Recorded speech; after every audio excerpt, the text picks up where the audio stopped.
Hi guys, today I'm doing a review on the new, in inverted commas, Nissan Leaf, which is the 30 kilowatt hour model, which has recently been released. This is taken over from the 24 kilowatt hour model. So effectively what you're getting is greater range. They're quoting 140 to 150 miles from this. In real life conditions, I guess you're going to be getting between 100 and 115, depending on the temperature of the air and so on and so forth. But anyway, it's a good opportunity for a petrolhead like me to actually drive the new vehicle and to experience some of this much hyped battery power concept, which is well, supposed to be the big new thing. But we shall see. Anyway, it's a nice day for it. It's not raining, so let's crack on and see what she's all about. Okay, so here we are inside the car. It's all very nice. It's done about 1,000 miles. So in order to get the vehicle started, what we do is press the brake and press the start there. The vehicle then plays some pretty tunes. The dash comes to life and we can see where we're going. So currently we're showing 69 miles range on the battery. It's not fully charged, it's about proceed to the highlighted route, 3/4 charged. So that should see us okay for today. And to the left there it shows us the temperature of the battery, and above that is the I suppose you call it on a petrol car a rev counter, but it's the power meter. Right, so in order to get us to go, we use the gear stick, push it there, to the right, then push it back, and we have drive. Push it forward and we have reverse, and the reversing camera comes on. So, let's go. I've actually set the navigation to take me to the first charge point, which involves a little bit of motorway use. So we'll better try out the cruising ability of the car, cruise control, etc, etc, which is standard on the car. This is the Essentia model. But first impressions is that the car is very responsive. And we've got the regenerative braking as well, so that when you take your foot off the brake,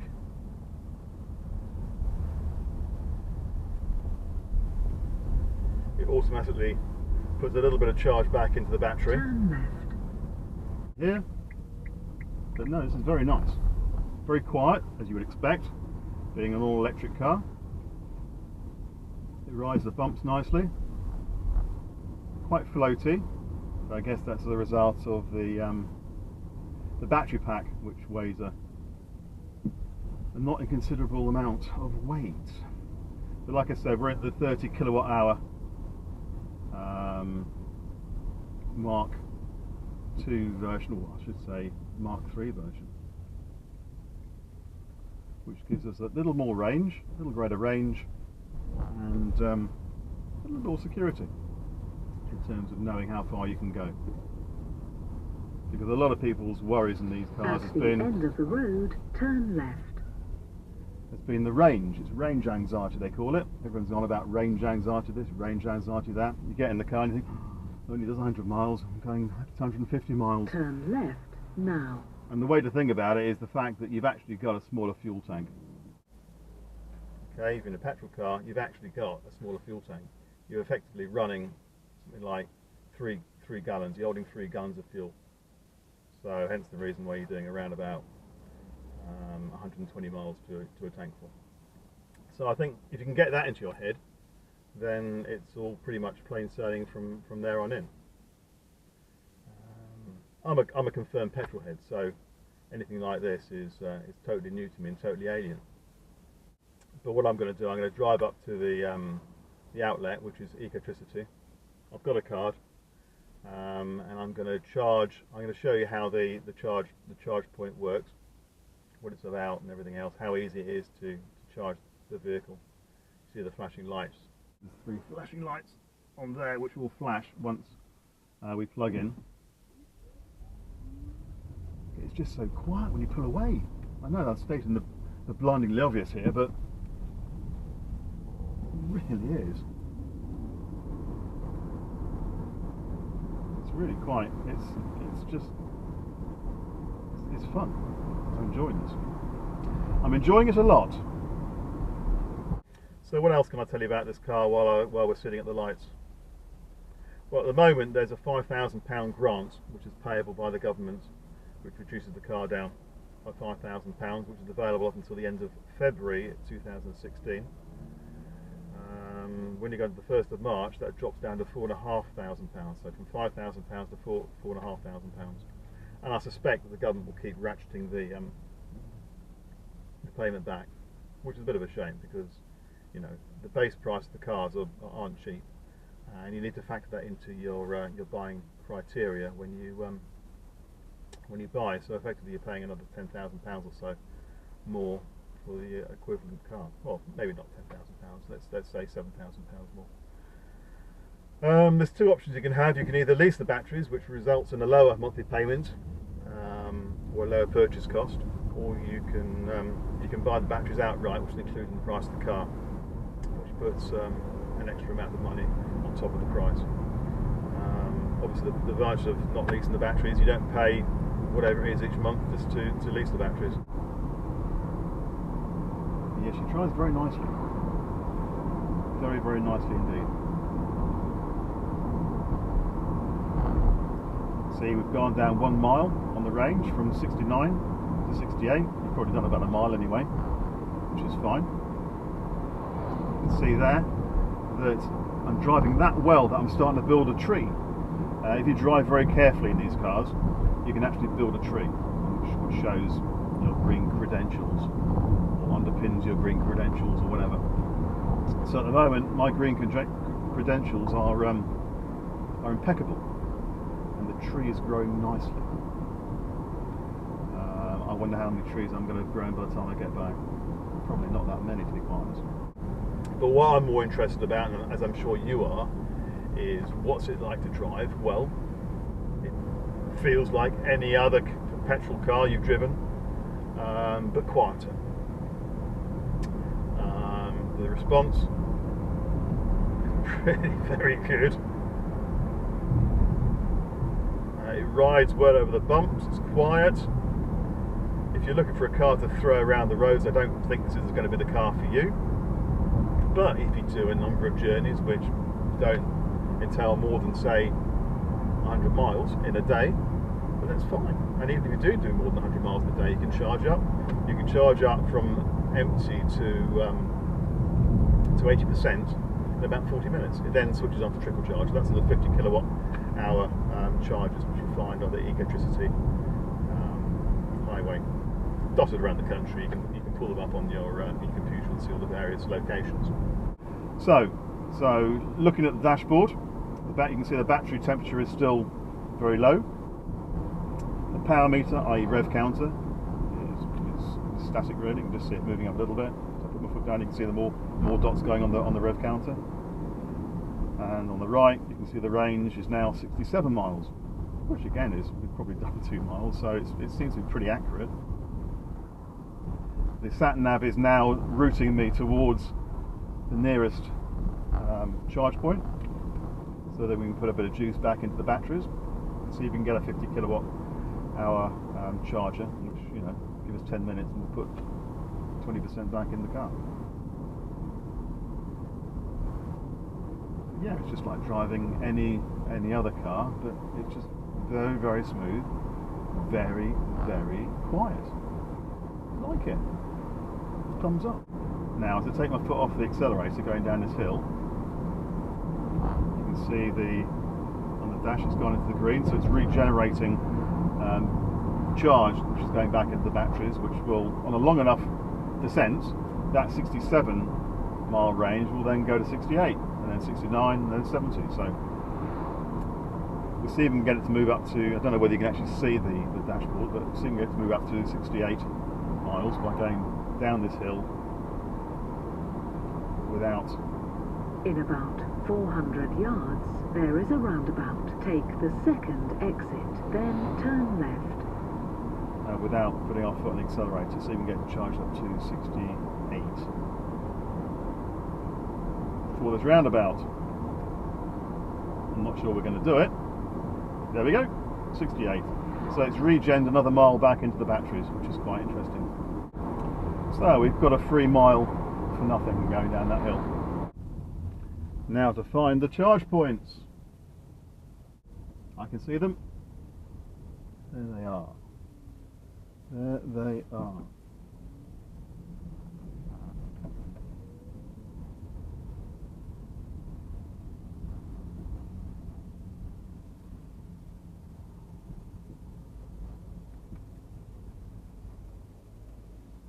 Well, that was simple. The hard part now is going to be putting the charge back in. As you can see there, we've moved up to 70 miles on the range, so I'm also driving really well, and I've almost grown a leaf. Grown a leaf. Grown a tree. Okay, so we have our Ecotricity card, and we also have our Ecotricity pump. So we've got that. So first off, what we'll do is unlock charge point, like so. Then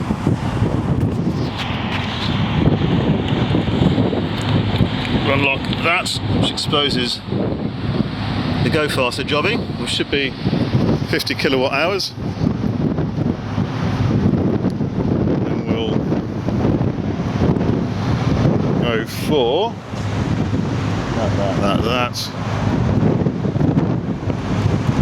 that one. Put our card in front of the reader.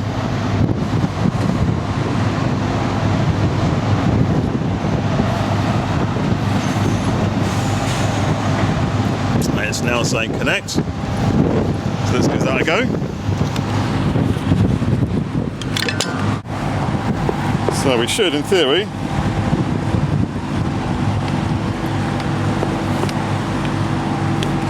connect straight in, like so. And there we have charge mode standard. It's charging at the moment, so 70% showing charge. It's showing not much time until it's fully charged, or to 80%.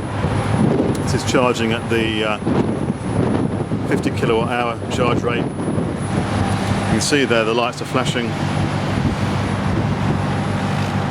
at the front of the dash, which indicates the car is charging up. So now will probably be quite a good time to actually go around the car and show you what the car's all about. So we've got the vehicle in this metallic, I guess it's a metallic brown. Car comes to standard, the Essentia with alloy wheels, 16-inch alloy wheels. It's got the upgraded regenerative braking mode. It's got the specialist air conditioning, which doesn't take a lot of charge out of the battery. Same with the heater. It's all about conserving battery life on this car. I'll show you the engine when we finish charging. Front fog lights are standard. Special headlamps which consume less electricity. It's all about, like I say, getting the most of the battery. It's got a decent sized boot. See, here's the charging lead for your home domestic. You can charge up in about between 9 and 12 hours. So you can just plug that straight into your wall socket at home. This is the one for charging between 3 and 3.3 kilowatt hour and 6.6 kilowatt hours. You've got a fast charger at home, which can be fitted for £199. Boot is quite a decent size, the seats fold down.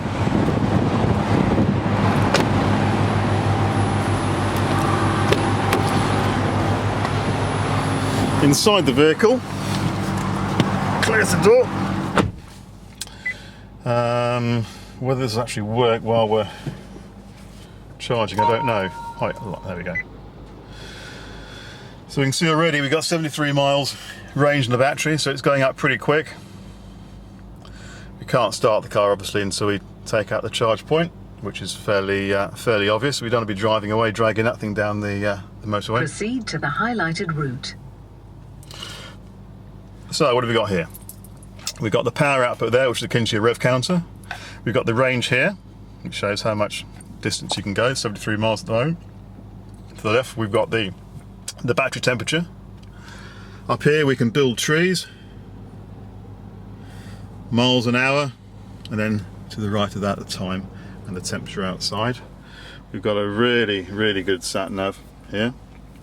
But we've got the radio, put the radio, shows the channels there, touch screen, so you can just play in there. CD, play CDs. You're going to put the CD in, you push the button there, it tilts open, so you can put your CD in the opening there. Slides back again. Auxiliary, you've got all the devices there, Apple devices, USB and Bluetooth. You can Bluetooth your music straight the way across. Volumes to the right, to the left rather, and that turns the whole system off. To the right there we've got the menu. So we got the map, so you can pretty much key in there whatever you want to go wherever you want. Then you've got the seek, track, etc, etc. Down here we've got air conditioning. You can put it in auto mode. Obviously it uses a bit more of your electricity if you do that. You've got the heated screen. You've got the heat rather. The heat there is for the car. You've got to turn that on to actually get it going. Same with the air conditioning. Then you've got the heat up and down there. Recirculation buttons. And then the front screen, rear screen, and the fan speed, etc, etc. Start button down there. Here we've got your gear shift. It's in park at the moment. You push that to get out of park, and then slide it across and forward there for reverse, neutral in the middle, and drive there. Okay, cubby in the middle for your keys or whatever else. You got a glove box here with all various paraphernalia in there. Don't know whether you're into Northern Soul or not. I'm not. And again, nicely, dashboard is it's fairly decent. It's not the softest materials I've ever felt, but it's passable.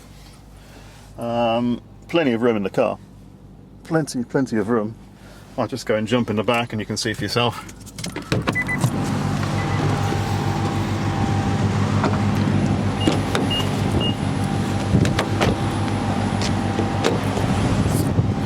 So plenty of space round back here.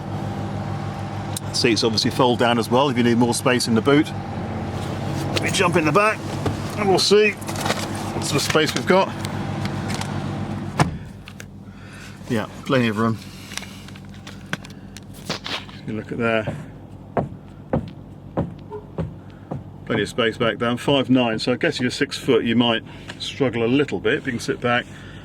But in terms of legroom, plenty of legroom there between the seats. So yeah, very nice. On the steering wheel we've got the various buttons here. Source button, which indicates what you want, whether you're playing the radio or the CD or we're going to go onto the sat nav. Up and down, which filters through the various navigational inputs or stations or whatever else. You've got your telephone there, so you can Bluetooth your telephone into the car. Volumes up and down, and you've then got the spoken command there, or the back button there. You've got the obligatory cancel button for all the mistakes you're going to make when you first get it. And then you've got your this is for the limit buttons. You've got your speed limit there and your cruise control there, so you can resume, speed it up or slow it down or whatever else. Then you've got your eco mode there, which if you push the eco mode, at the moment we're showing 80 miles, push the eco mode button and it'll give you another 5 miles. So it'll give you a bit more, but it does affect the performance of the car. slightly. To the right here we've got your trip, so you can reset the trip, and then you've got your intensity for the dash illumination. You've got your release button for the charge point there. You can actually lock your charging cable in place. If, for instance, you're using one of your own, it's not the one that's hooked into the ecotricity thing as this one is. If you've got a slower charging one up to 6.6 kilowatt hour, then you can lock it. So if you do leave the car, no one can take it away. That's to turn the timer off. You can put a timer on it as well. And below that, you've got the stability control. You can turn that off. You've got your headlamp adjustment there as well. Okay, so under the bonnet, I know you guys have been desperate to see the engine. Alright, there she is. So everything is contained underneath. I just put the strut down so you can see what's going on here. Everything is contained underneath here. That's the motor there. Doesn't feel hot at all. Then you've got a small battery there, which I think powers the ancillaries like the lights, indicators, interior lights and stuff like that. You get normal stuff like brake fluid, your water cooler, your washer fluids there. I believe that's the washer fluids anyway. And fuses over there. But yeah, it's a nice clean engine bay. Nice thing is, with electric motor, there's much lower maintenance. So that's always going to reflect, I guess, in the servicing, which is every 18,000 miles or 1 year.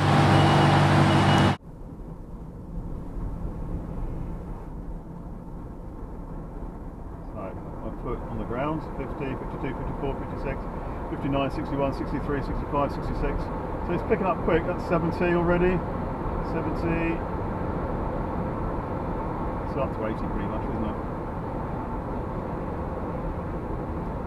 I've got to say, I am very impressed with this car. I don't quite know what I was expecting, but I didn't expect it to be as nice as this. Bit of wind noise, but it's a little bit windy outside, and obviously you haven't got the engine to drown out all the various noises you normally find. Generally speaking, with electric cars, if you're driving in excess of 60 miles an hour, you generally use a lot more energy, which will deplete the battery quicker. So if we keep to 70, we should be pretty good. That little boost up there was showing 78 miles left in the batteries, so I guess that depleted them quite a lot. But we got a charge for free, so it doesn't really matter. So yeah, that was nice and easy in the motorway. Yeah, and try some A roads out. Seems to handle pretty well. A bit of body roll, but like I said, it's not designed to be a sports car. No, it's a very impressive car. Nissan have done a great job with this. So anyone that's doubting the validity of electric vehicles, all I'd say is just try one. In 200 yards, speed camera. That's always handy to know. Even tells you about speed cameras too. I mean, if they could offer a vehicle which gave you 200, 250 miles in all weather conditions at a sensible price, when I say sensible price I mean £20,000, it really would be a no-brainer. In fact, you're going to be saving so much money on fuel. And fuel's cheap at the moment, I know, in 2016. Fuel's as cheap as it's been for the last 12 years, which isn't exactly going to help the electric cause. But you know, fuel won't stay cheap forever. And when it does go up, these type of vehicles are going to be in demand. And if you've got a vehicle like this that does 200, 250 miles to a charge, you've effectively got a vehicle with a petrol tank of 6 gallons, which it's not the largest in the world, but how often do you do more than 250 miles in one sitting? How often do you do more than 100 miles in one sitting? Probably about 5% of the time you take your car out. So on that basis, it kind of makes sense even now. So there we have it, the review on the Nissan Leaf, and I've got to say I was mightily impressed with the car. If you were to ask me the question, would I buy one? I think the answer would be yes, as a second car. The range is still an issue to a certain extent, especially if you push it over 70 miles an hour. But at the 60 mile an hour average speed, you're going to get around about 110 miles to a full charge. So from that point of view, it's a great improvement over the old one. Yeah, anyway, thanks for watching, and we'll catch up with you on the next instalment when I do a video. I think I'm going to be doing one on the Nissan Navara next, but stay tuned to see. And thanks to my friends at Marshall Nissan in Grantham for the loan of their Nissan Leaf. Cheers, guys. See you on the next episode.